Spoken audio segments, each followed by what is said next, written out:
Hi guys, I decided to record the video from my presentation today at the university to discuss thriving together, navigating relationships, and overcoming loneliness. After the presentation today, I not only wanted to reshare the slides and the content of this video, but I also wanted to make sure that I shared this information with my online community.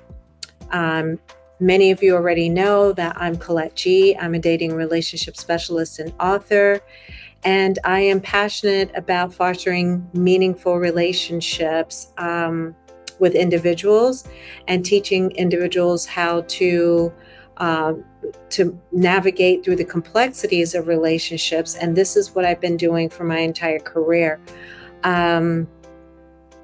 My work has been featured in print publications like Huffington Post, Goodman Project.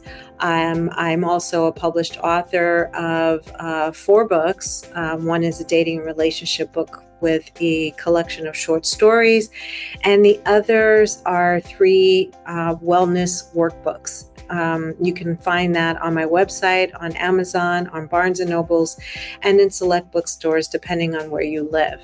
But today, I'm honored to join not only the university, but to also join you guys out there, my community and network, to share some practical strategies for thriving together and navigating relationships and overcoming loneliness.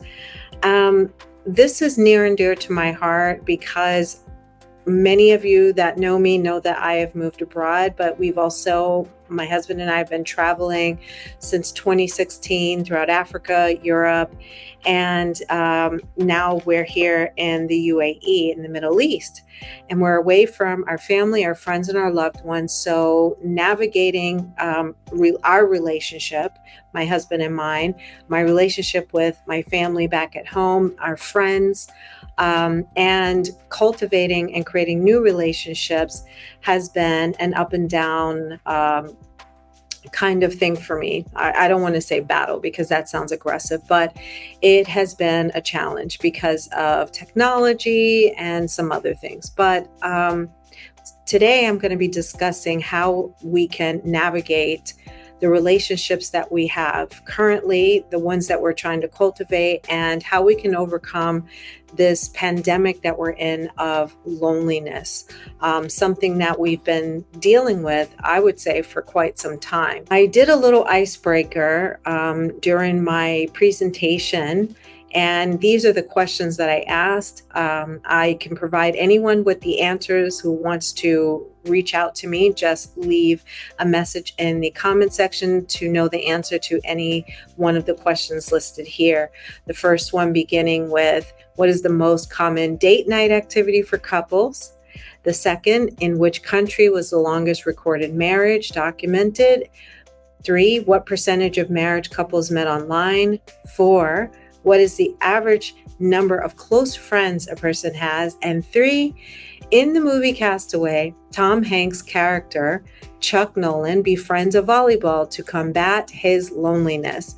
What name did he give to this volleyball? And I guess, after going over that question, I feel like I was dated because a lot of people, they didn't know who Tom Hanks was. And I think it was definitely a different generation, you guys, as to who's Tom Hanks. But if you haven't seen the movie Castaway, it's a great film. You should check it out. And I'm going to move on. Now, the next thing that I had for this was a bit of a checklist. I handed out, and I will actually make a link to this loneliness checklist and put it on my website, and I will leave a link to it below for anybody that wants to download this checklist for themselves. But we're going to move on to the next slide, which would be a video to watch on YouTube of Tom Hanks and how he meets Wilson, or rather creates Wilson. Which is the name of the volleyball. So there's one of the answers to the questions, you guys.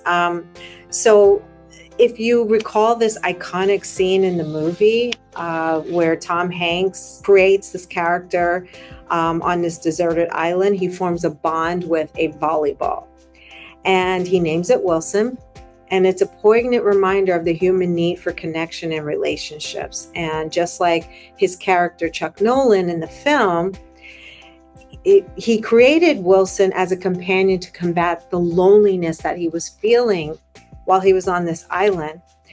And our connection with others plays a vital role in our well-being. Loneliness isn't just a fleeting feeling, it's a profound health risk. And studies have shown that prolonged loneliness can lead to increased risk of cardiovascular disease, depression, and even shortened lifespan.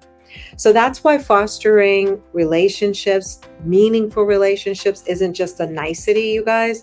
It's a necessity for all our physical and our mental health. Understanding loneliness in today's world, increasing risk of cardiovascular disease, impact on mental health, compromised immune function, and shortened lifespan. So let me delve a little bit more into this, which I didn't do during the class. And I didn't do this during the class because there was a time limit and I didn't want to go over, and I'm always freaking out about taking up too many people's time. Plus the class started late and I just thought, move it along. You can always check in with people, which some people actually did check in with me. Thank you very much. But let's delve into some of these things, starting with increased risk of cardiovascular disease. Loneliness has been associated with a higher risk of developing cardiovascular disease, such as hypertension, coronary artery disease, and stroke. According to a meta-analysis published in the journal Heart, individuals who reported feelings of loneliness or social isolation had a 29% higher risk of developing coronary heart disease and a 32% higher risk of stroke. Impact on mental health. Number 2, loneliness is strongly correlated with mental health conditions such as depression, anxiety, and suicidal ideation. Number 3, compromised immune function. Loneliness has been shown to weaken the immune system, make individuals more susceptible to infection and illness. And number 4, shortened lifespan. Long-term loneliness has been associated with a higher mortality rate and shortened lifespan. I would be happy to share some of this information, these sources where I got this information from, for anybody who is available in receiving that information.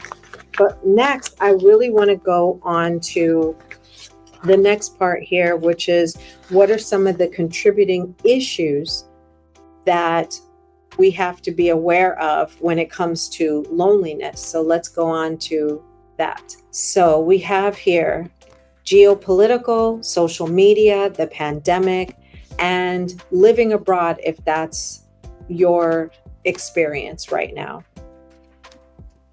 So I'm going to be delving into each of these things. Now, another one of the things, like I just mentioned, I handed out an analysis checklist. So for anyone who's interested in receiving a link to the analysis checklist from my website, just go ahead and say me in the comment section, and I'll be happy to share this with you. So geopolitical polarization. Okay, you guys. So wherever you live right now, I'm from America, but I'm in the UAE right now. But that doesn't mean that I'm not affected by the geopolitical state that we're in. And when I say that, what I mean is right now we are delving into the coming election in the US.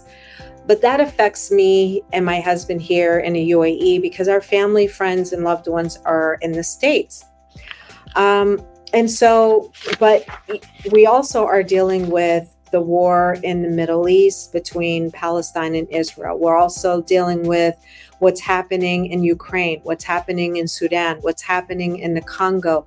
There are many things happening across the world that you can say has a political nature to it. And many people are dealing with that. And so I want to delve into how does this affect or promote loneliness. Political polarization and social isolation.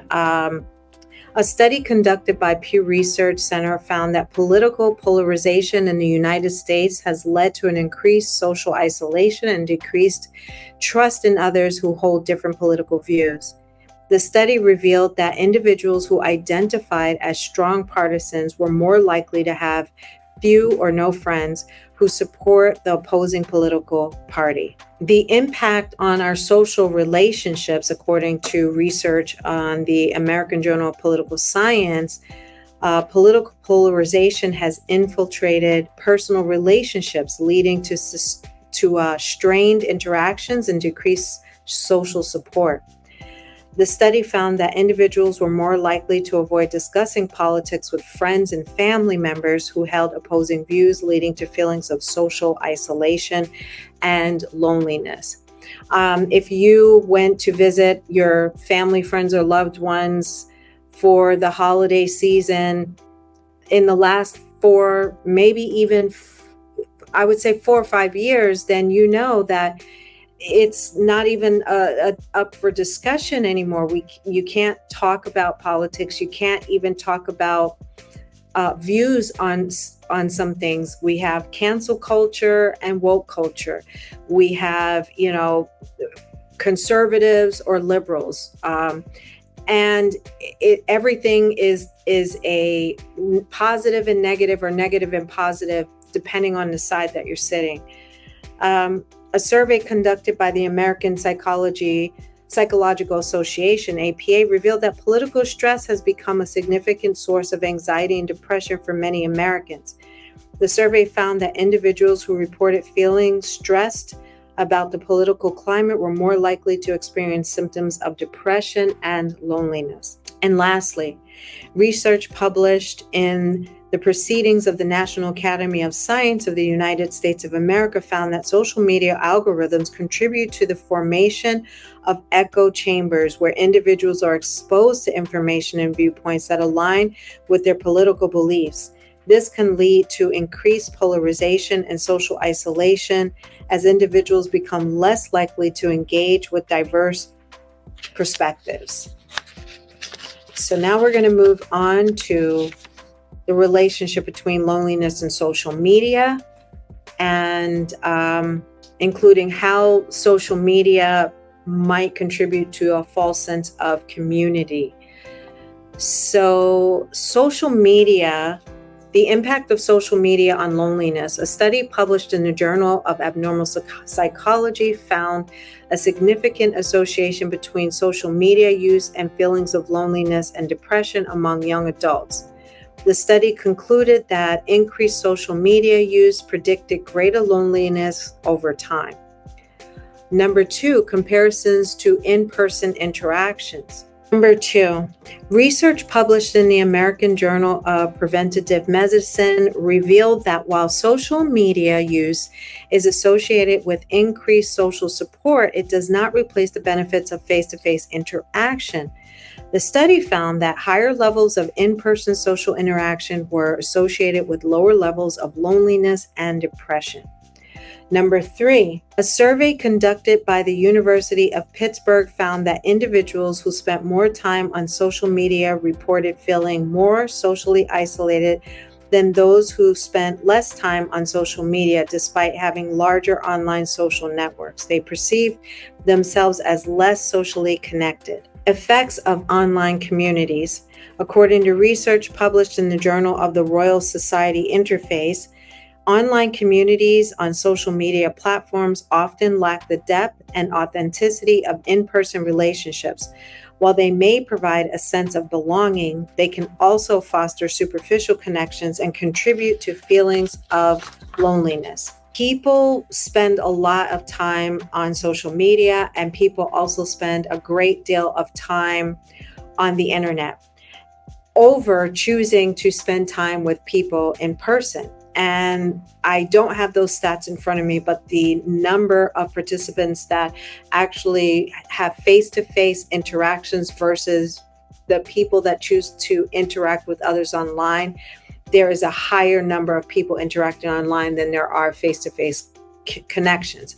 And that doesn't include people that go to work, because yes, you're at work, you're connecting and creating some sense of community in person if you go into the office and work. But if you're not doing something socially, then that's a different story. And there is this false sense of, well, if I'm online and I'm chatting and I'm leaving a comment and I'm connecting to these individuals, then I'm creating community. But that doesn't use all the senses. I mean, we might be using our eyes and kinetic, fingers through these devices, but when you're writing, that's an ideomotor response. But when you're touching someone, that's a kinetic exchange of energy. When you're touching someone, when you're connected to them in person, when you're listening to them, the auditory and visual energy of it, that's being exchanged. So that is completely and utterly different than if you are dealing with somebody online. Of course, you probably knew that I was getting to this one, and this is statistics about loneliness after the pandemic. After the pandemic, loneliness increased, and so did isolation. According to a survey conducted by Kaiser Family Foundation, in 2021, 47% of adults in the United States reported that the pandemic has negatively impacted their mental health, with feelings of loneliness and isolation being among the top concerns. Number 2, the impact on young adults. A study published in the Journal of Adolescent Health found that young adults ages 18 to 24 experienced a significant increase in loneliness during the pandemic, with 61% reporting feeling lonely frequently or sometimes. Number 3, research published in the American Journal of Epidemiology highlighted the adverse effects of social distancing measures on mental health, including increased feelings of loneliness and social isolation, particularly among vulnerable populations such as the elderly. And lastly, rise in mental health challenges. The World Health Organization reported a surge in mental health challenges during the pandemic, including heightened levels of stress, anxiety, and depression, which often contribute to feelings of loneliness and social withdrawal. So, as you can see, there is a correlation to the pandemic. And we are not going back to the way things were pre-pandemic. This is the new normal. So that means there will be people that are working from home. That means that people are less likely to go out and interact with others, because the fear of COVID is still out there, but also other sicknesses, because some people lost a loved one. Some people got COVID and got very sick, and they don't want to have that experience again. Some people lost their grandparent or vulnerable family member or friend. Some people used social media as a tool to connect with others during the lockdown. And because it was like a year or two that we were in this social isolation, people relied heavily on social media versus going and meeting up with a person in person. There were a lot of contact deliveries, and that is big here in the UAE, and it was growing and getting stronger in the US. So people don't even go out to eat in restaurants anymore. Now they just have the restaurant food delivered right to their home. There isn't this big incentive for people to go out, because everything that they want to do, even movies, because the movie theaters started to now stream movies right in your home. You can wait while it's in the theater and go and see it, or you can wait until it releases to streaming and watch it from the comfort of your own home. So there are less incentives for people to go out and actually interact with people. But again, going back to what I talked about earlier, the increased risk of cardiovascular disease, the impact of mental health, and compromised immune function and shortened lifespan should be incentives enough for you guys to get out there and create community. So this one is to for individuals living abroad like myself. So if you're living abroad, whether it's the UAE, Germany, France, Paris, Asia, Africa, wherever, if you are living abroad, then you have probably experienced either living abroad as a single individual that's trying to learn how to navigate some of the challenges of living abroad and away from family, friends, or loved ones, such as loneliness among expatriates. A survey conducted by Internations, the world's largest expatriate network, found that 44% of expatriates reported feeling lonely in their new country of residence. Social isolation and mental health. Research published in the Journal of Global Mobility revealed that single expatriates often struggle with social isolation, which can negatively impact their mental health and well-being. This also applies to individuals that are living abroad with families. So challenges of relocation. According to a study by the Expat Insider Survey, 34% of expatriate families reported that the biggest challenge of living abroad was adapting to a new environment and making friends. And that could be for the spouse that's not working abroad, or for the children, or even if both parents are working abroad and the children now have to make new friends and community, it could just be challenging for everyone all around. The impact on the children. Research published in the International Journal of Intercultural Relations found that expatriate children may experience feelings of loneliness and social isolation due to frequent moves and adjustments to new cultures. So you might be asking, okay, Collette, you shared a lot of depressing information here with us today. What can I do? And the thing is that if you answered the checklist and you answered 5 or more of those questions, yes, then you're probably dealing with loneliness. And what happens when you're dealing with loneliness, we know that loneliness affects the physical and mental health. So physically, the increased risk of cardiovascular disease. Mentally, the impact on mental health correlated to depression, anxiety, and suicidal ideation. So if you aren't connecting and you still don't have the incentive to connect, then I would also recommend, and I don't think I covered this in the presentation that I provided today, but I would also recommend seeking professional help with a counselor or coach or therapist, because you may be dealing with some anxiety, depression, and or suicidal ideation. And if you're in the grips of any one or of the 3 that I mentioned, you must seek help in order for you to overcome the feeling of loneliness and isolation. So I came up with this acronym called CONNECT. And I want to go over it with you guys here in the slides, and how this might help you overcome loneliness and what you might be able to do.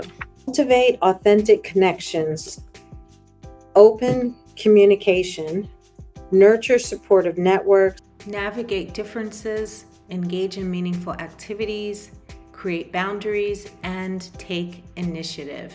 Cultivating authentic connections. That means focus on building genuine relationships based on trust, honesty, and vulnerability. Invest time and effort into fostering meaningful connections with other people. And while this might be challenging in a geopolitical state, it's important to do so because the incentive is the alternative, which is developing mental and physical health challenges on top of feeling lonely and isolated. Number 2, open communication. Practice open and honest communication in your relationships. Express your thoughts, feelings, and needs openly, and encourage others to do the same. Effective communication fosters understanding and strengthens connection. This is important because and scary at the same time, right? If you're dealing with who can I really be my true and authentic self? How can I be open and communicative to individuals if they may think that my views or my opinions or my thoughts are bad? And I don't want to be, you know, canceled in the cancel culture by sharing the wrong view with the wrong person. And maybe you have trust issues because of the geopolitical polarization that's going on in the world, where we cancel people for having an opinion that differs from our own.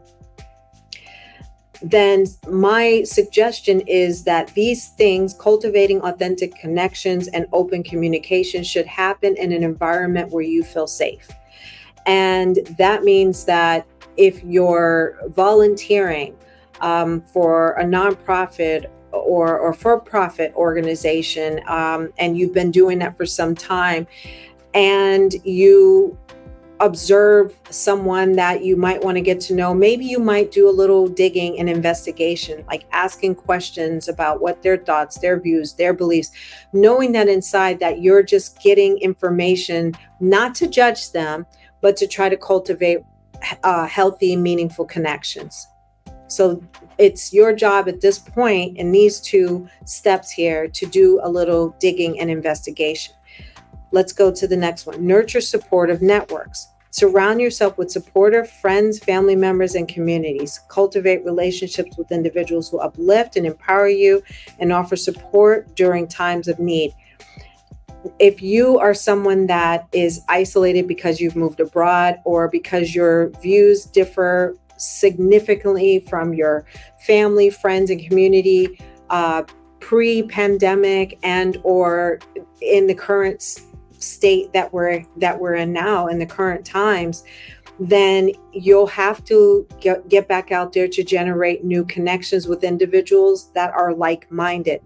And when you do that, going back to doing some investigating on who this person is, what their values are, etc., then this makes it a little bit easier to share a little at a time so that this person gets to know you and then can say, oh, wow, we have some things in common. Navigate differences. Embrace diversity and navigate differences with empathy and understanding.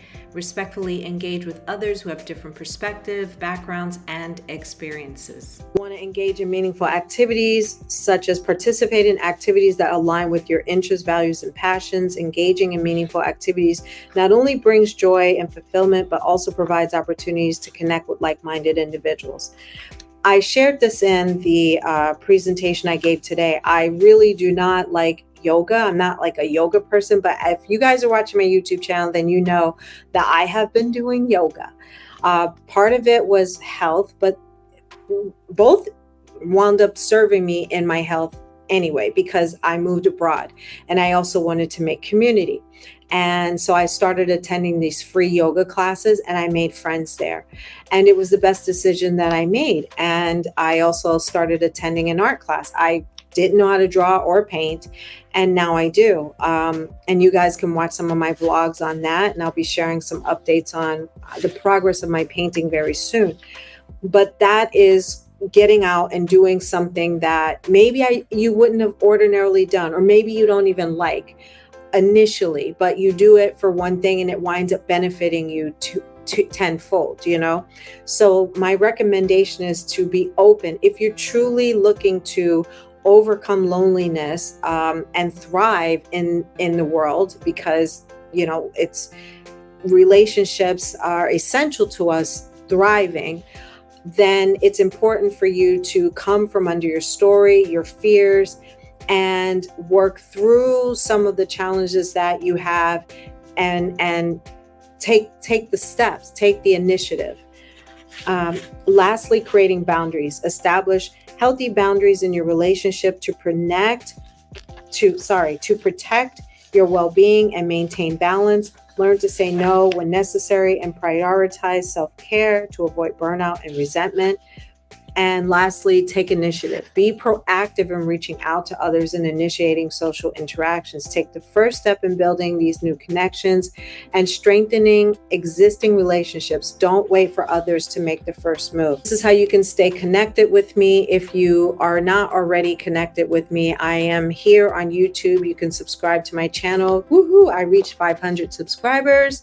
And you can connect with me on Instagram at Finding Happily. Also, this is my email and my website if you choose to connect with me that way. It's not easy for everyone to take the initiative and go out and make friends and talk to strangers, especially in these times. People don't feel very comfortable talking to people they don't know. But if you go out and get coffee and you're standing in line waiting for your coffee, there's nothing, a smile, or turning to someone behind you and asking how their day is. Take baby steps in getting there. Little things, if you go to the grocery store, speaking to strangers more often, start with the people that work there, and build up so that you can take initiative to making connections and or get involved in doing something that you love. I feel like I should get paid for using for constantly referring meetup.com. But meetup.com is a great way to connect with individuals online so you can connect with them offline. So do find a meetup group that you like and find something that you can do. If there isn't a meetup group that you find interesting, create one. That's what I do.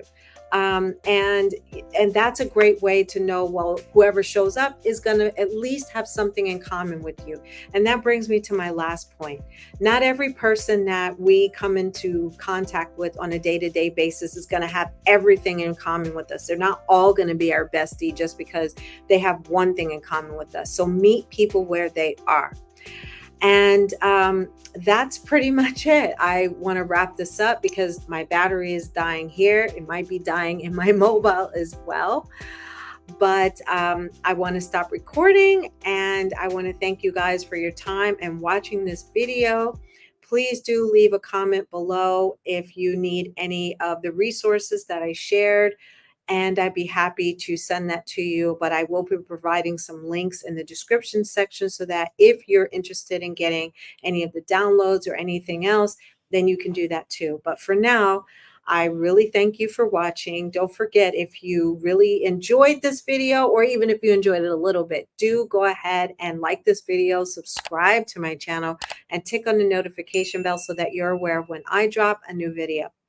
Bye.